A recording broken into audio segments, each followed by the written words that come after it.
ஹிஜாபுக்கு போராட இயக்கங்களே இல்லைன்னு சொல்லலாம். எப்படா கைய வைக்கலாம்? சரி, ஆனா இங்க ஹிஜாபே போராட்டமா தான் இருக்கு ஒவ்வொரு வீட்லயும்.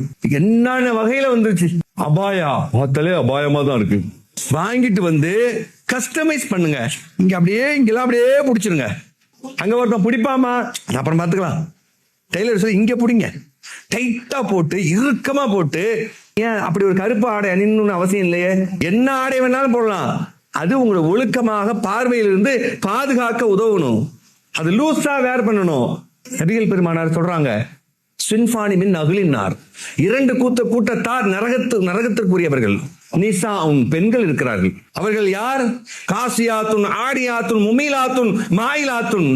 மெல்லிய ஆடை அணிந்து ஒட்டகத்தினுடைய திமிழை போன்று அவருடைய அலங்காரத்தில் தழுக்கு நடை போட்டு பிறர் கவர வேண்டும் என்பதற்காக ஆடை அணிந்து செல்வார்கள். லா எதுகுலுல் ஜன்னத ஒலம் எதுன ரீஹா. அவர்கள் சொர்க்கமும் செல்ல மாட்டார்கள், சொர்க்கத்துடைய வாடையை கூட நுகர மாட்டார்கள்.